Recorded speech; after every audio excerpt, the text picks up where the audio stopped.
A Crimeia é um verdadeiro inferno. Em um ataque, 3 navios afundaram, um avião queimou e vários sistemas de defesa aérea. O SBU invade a Crimeia. Em Sebastopol, foi declarada mobilização urgente das forças de autodefesa. Mercenários russos fogem da África, abandonando as armas. Tuaregues no Mali derrotaram os wagneristas. Isso você precisa ver. Pela primeira vez na história, as forças especiais do GUR, sob cobertura de um complexo robótico, entram na retaguarda e retomam posições. Operação Tubo. Os ocupantes atacam posições ucranianas por tubos de esgoto, mas lá são recebidos por um enxame de drones FPV. Muitos cadáveres. As Forças Armadas da Ucrânia preparam uma operação especial na fronteira com a Transnistria. Inferno em Tuapse. Lá chove óleo e combustível e há uma evacuação urgente da cidade. Caos no exército russo. Os ocupantes estão derrubando em massa seus próprios drones. Começou. O segurança de Putin liderou uma conspiração contra o homem do bunker. O FSB se prepara para a eliminação do ditador.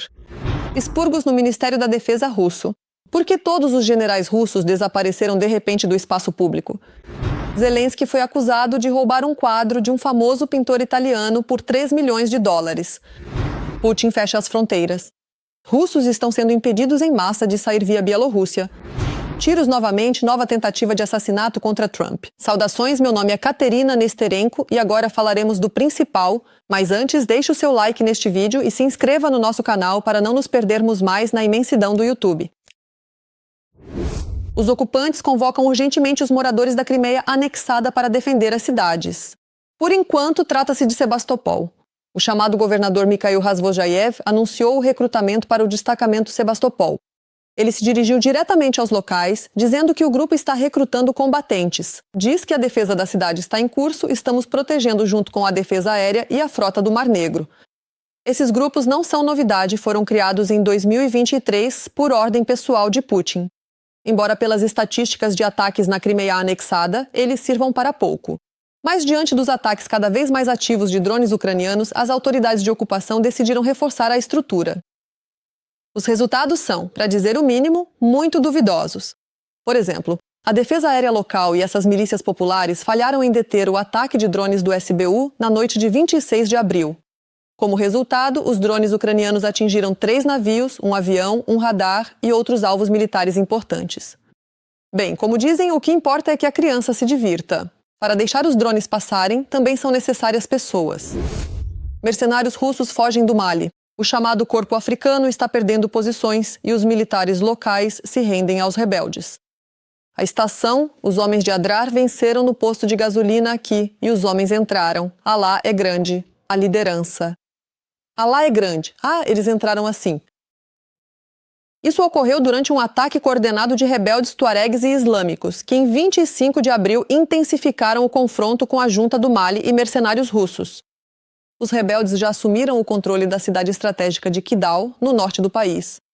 Este é um antigo reduto rebelde, onde recentemente estavam estacionadas tropas malinesas e mercenários russos. E, basicamente, após o cerco dos tuaregues à base militar, as forças russas do corpo africano, que, aliás, substituiu o PMC Wagner, receberam o direito a uma saída segura e abandonaram as posições às pressas. O vídeo mostra colunas de soldados prisioneiros do exército do Mali que se renderam aos rebeldes após a fuga dos russos. Mais de 2 mil soldados russos mortos, segundo relatos recentes. No chão, destruímos o Kidal. Mas este não é o único sucesso dos tuaregues. Recentemente, os rebeldes derrubaram um helicóptero com militares russos. Ninguém a bordo sobreviveu. Além disso, os rebeldes liquidaram o ministro da Defesa pró-russo. Do Mali, ele teria explodido em um carro perto de sua casa. Será que a Rússia está a caminho de perder totalmente a influência na África? Lendo os comentários dos episódios anteriores, vejo que muitos nos assistem da Europa, Cazaquistão, Moldávia e Estados Unidos. Nós, ucranianos, agradecemos pelo apoio e temos orgulho de ter espectadores conscientes. Escrevam abaixo deste vídeo de qual país nos assistem e se aí apoiam a nossa luta contra o Império do Mal. Sempre leio os seus comentários com prazer. E por enquanto, continuamos. A seguir, o mais interessante. A situação no fronte continua difícil. O exército de Putin intensificou a ofensiva em praticamente toda a linha de frente. Isso foi relatado pelo comandante-em-chefe Oleksandr Syrskyi. No entanto, a tática russa de ataques de carne, a Ucrânia contrapõe inovações. Enquanto os ocupantes sofrem perdas que excedem em muito as suas reservas, as Forças Armadas da Ucrânia introduzem robôs no campo. Perto de Pokrovsk, as forças especiais do HUR usaram pela primeira vez o complexo terrestre Lyut. Este robô de combate cobriu com fogo as manobras dos batedores, permitindo que os soldados melhorassem as posições táticas sem risco de vida.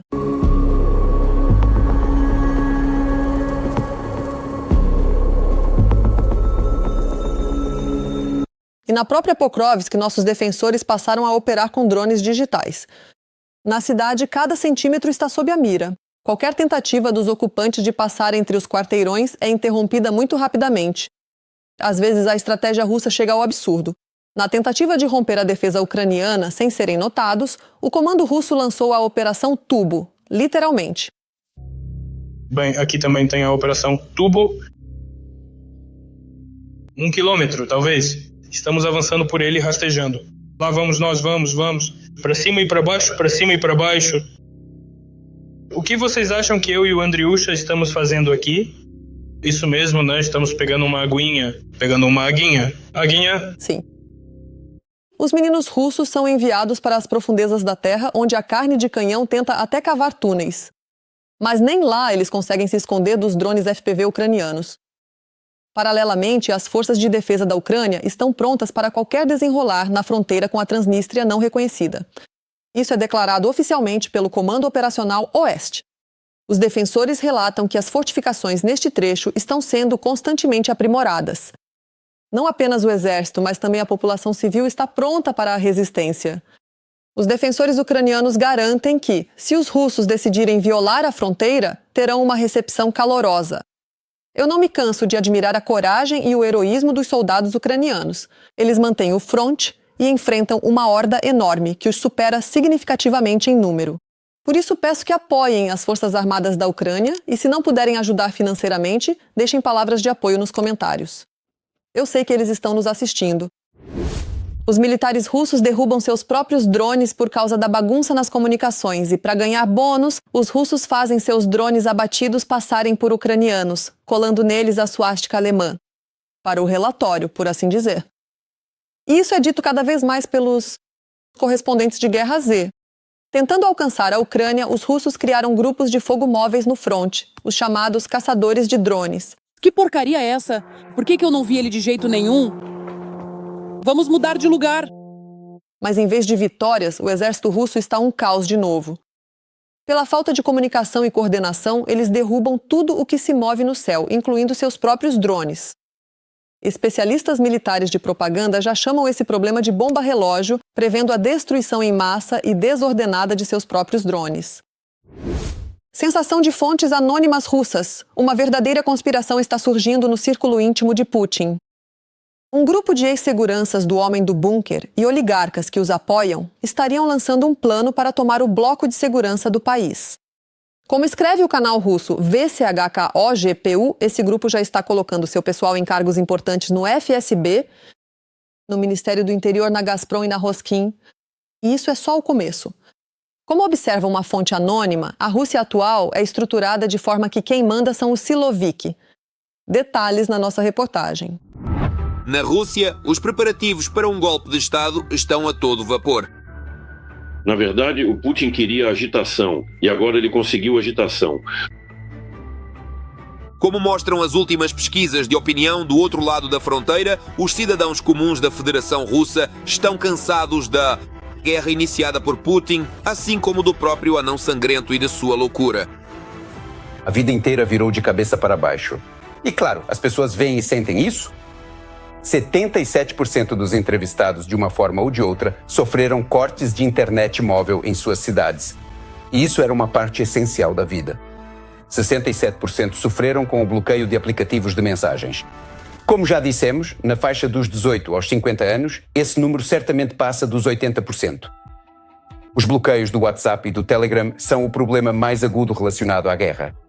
47% citam a restrição de serviços online como a limitação mais dolorosa ligada à operação militar especial. Agora, 1 em cada 2 pessoas reclama de bombardeios e ataques de drones. Recentemente, até as elites russas, que tradicionalmente enriquecem às custas do Kremlin, começaram a reclamar do paizinho czar. Nem mesmo eles aguentam mais a agitação de Putin. Existe a opinião de que, para eles, aquela decisão do Putin foi um choque para muitos. E eles provavelmente teriam preferido por interesses egoístas, não por interesses morais, de princípios ou algo assim. As coisas por dentro deles andam muito mal há muito tempo, e quanto à alma, aparentemente ela já não existe há muito. Ou talvez nunca tenha existido. Por egoísmo, por puro egoísmo, porque assim não haveria sanções tão severas, especificamente contra eles. Em seguida, os chamados turbopatriotas da Rússia também começaram a expressar seu descontentamento em massa com o regime. Estes últimos, no 5º ano de guerra total, ficaram completamente desiludidos com Putin e com as suas ideias do mundo russo. Isso causa histeria até mesmo entre o público patriótico pró-guerra. A própria Anastasia Kachevarova, que tanto gosta de falar a verdade nua e crua, diz que hoje tomam decisões idiotas e amanhã estamos a retirar corpos de mulheres e crianças dos escombros. Muito correto. As celebridades russas também já não se calam. Após o sucesso estrondoso da mensagem em vídeo de Victoria Bonia, muitos blogueiros, atores e músicos começaram a expressar publicamente o seu descontentamento com Putin. Bem, sejamos honestos, temos o Putin no poder há 26 anos.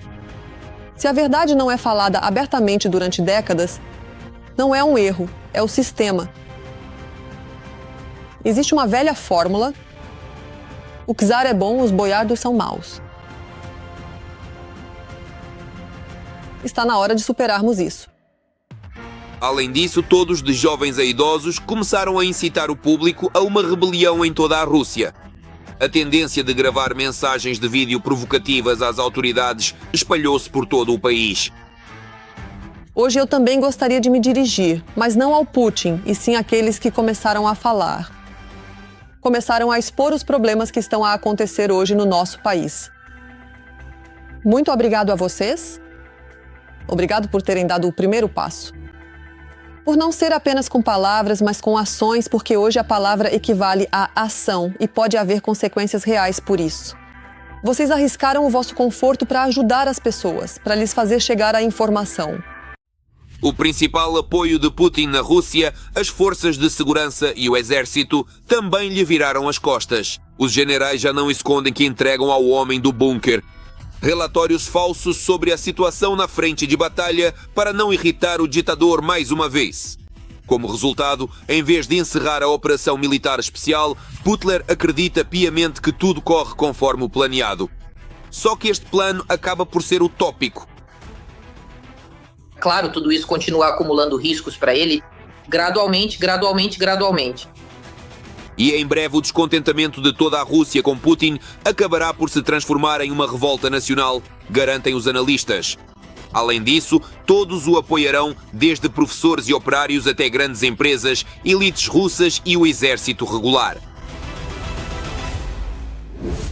Na Rússia, praticamente todos os generais proeminentes desapareceram do espaço público. Lembram-se de Mordvich e Volteplinsky? Afinal, não se ouve nada sobre eles há muito tempo. Até Abtalaudinov passou a aparecer raramente na imprensa. Mas o que está acontecendo de verdade?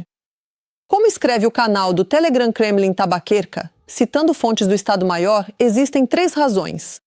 Primeira, o Kremlin teme o crescimento da autoridade deles. Um general popular é um líder em potencial e uma ameaça ao poder. A segunda é a segurança. Uma série de atentados e assassinatos de grande repercussão forçou o comando a ir para as sombras. E a terceira possível razão para o desaparecimento dos generais são intrigas banais. O chefe do Estado-Maior, Gerasimov, remove pessoalmente os concorrentes para que ninguém possa tomar o seu lugar. Dessa forma, o rosto do exército continua sendo exclusivamente Gerasimov, sem rivais. A era das repressões stalinistas voltou. Putin se livra dos indesejados com os mesmos métodos que seu antecessor bigodudo em meados do século XX. E embora a pena de morte ainda não tenha retornado à Rússia, execuções secretas e assassinatos de prisioneiros políticos já ocorrem a todo vapor nas prisões russas. Há cada vez mais prisioneiros políticos na Federação Russa, As palavras "não há guerra" e "liberdade para a Rússia" são puníveis.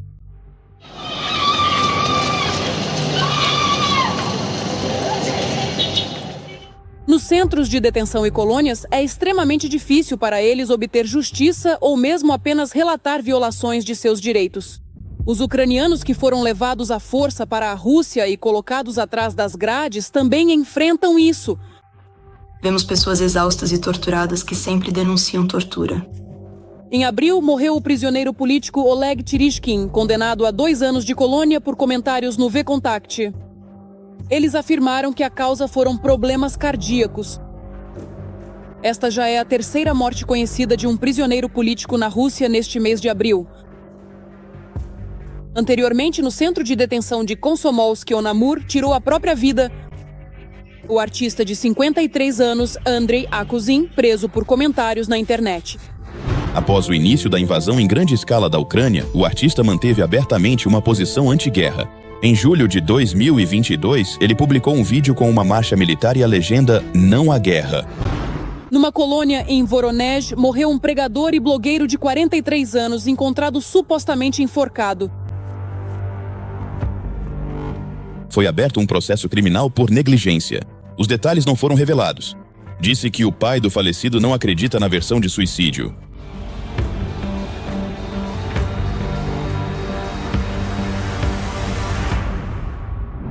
Segundo jornalistas, desde 2005, pelo menos 214 pessoas, perseguidas por motivos políticos, iniciaram greves de fome.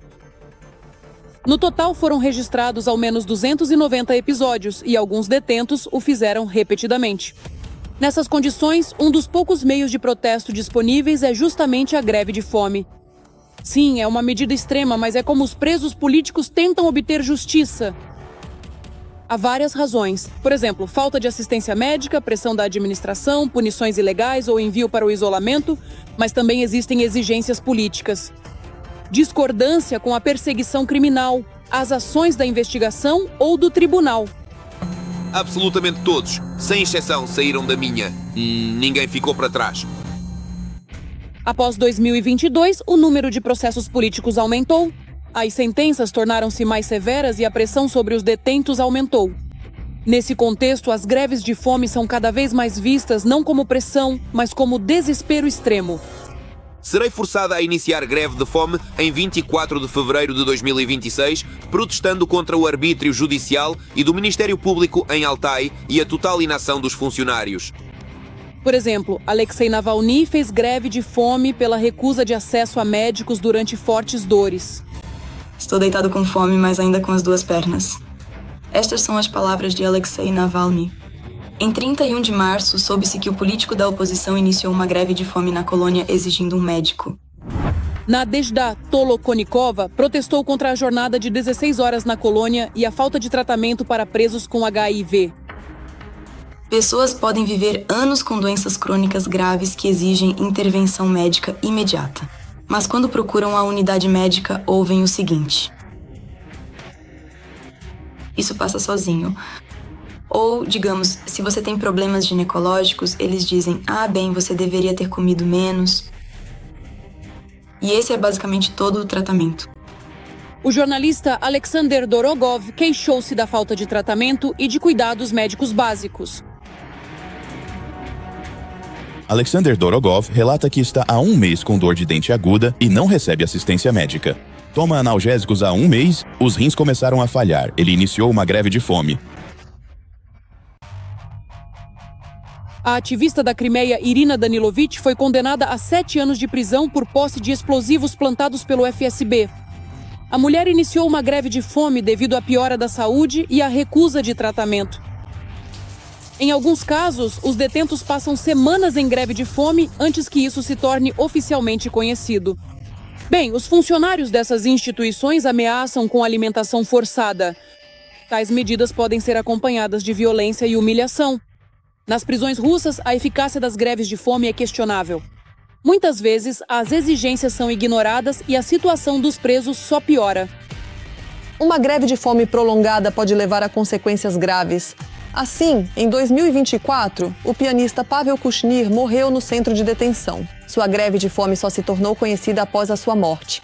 Abaixo a guerra na Ucrânia, abaixo o regime fascista de Putin, liberdade para todos os presos políticos. Depois de 22, a liberdade de expressão na Federação Russa simplesmente acabou. As penas aumentaram. O nível de violência passou a ser visto como algo normal. E já não há mais nenhuma esperança de justiça. A tarefa do sistema do regime de Putin não é resolver problemas, mas minimizar a publicidade e manter o controle. A janela em Belarus está se fechando. Moscou e Minsk começaram a trocar dados sobre os recrutas. Agora, russos com convocações eletrônicas não podem sair do país nem mesmo via Minsk. Ativistas de direitos humanos registram os primeiros casos de pessoas impedidas de embarcar e proibidas na fronteira terrestre. Se houver uma proibição de saída no registro, não será mais possível voar através de um país vizinho. Ao mesmo tempo, a rede registra outro surto de buscas sobre como fugir do quase-império. Basta olhar para o gráfico de buscas no Google Trends. Esta é a quantidade de buscas para se mudar da Rússia. A primeira onda que tivemos foi em março de 22, no início da OMI. A segunda foi durante o anúncio da mobilização parcial, em setembro de 22. E vejam, mesmo em setembro de 22, a tendência de sair da Rússia era menor do que em março de 2026. Vejam outra busca, mudar para Minsk. Vejam este salto na tendência do número de buscas para se mudar para Minsk, para onde as pessoas estão indo. Patriotas do mundo russo estão invadindo Minsk em massa, mas os convidados lá para dizer o mínimo não são bem-vindos. Comediantes bielorrussos já estão zombando abertamente da invasão do irmão mais velho. No geral, não gosto dessa tendência de russos se mudarem para Belarus. Gosto da tendência de Belarus ser um reduto de liberdade para alguns, mas não gosto que seja para os russos.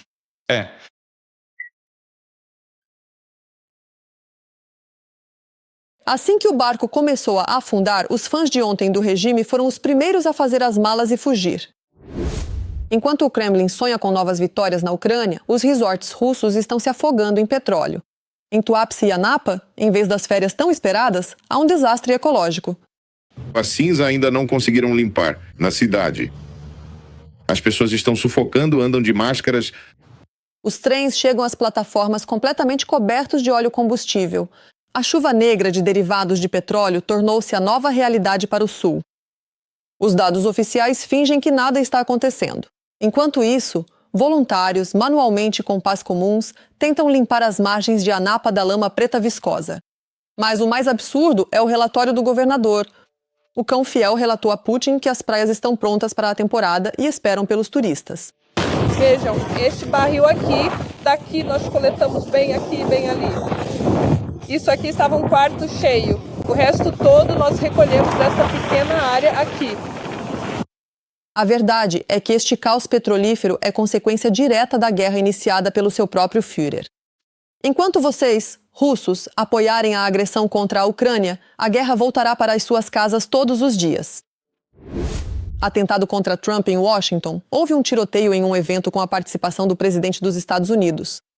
O povo da América está contra o seu 47º presidente. O descontentamento com as ações de Trump cresce a cada dia, de professores comuns até o Senado e o Congresso. E se haverá um impeachment, falaremos sobre isso em nossa reportagem. Um raio não cai 3 vezes no mesmo lugar. O novo atentado contra Donald Trump não aumentou em nada sua popularidade em queda e não abalou muito os Estados Unidos. Sabe-se que o fogo foi aberto ontem pelo professor de 31 anos da Califórnia, Cole Thomas Allen. Ele estava armado com uma espingarda e tentou invadir o salão onde Trump já se encontrava. O agressor conseguiu atirar em um agente do serviço secreto antes de ser capturado e detido. Nenhum representante da administração americana ficou ferido. Donald Trump e J.D. Vance foram retirados rapidamente do salão para um local seguro. O oficial ferido também está bem. Ele estava usando um colete à prova de balas. O suspeito realizou um ataque a um posto do serviço secreto. Ele também portava uma pistola e várias facas. O atirador não sofreu ferimentos e foi levado ao hospital para exames. No entanto, o próprio fato do ataque diz muito, afirmam os analistas.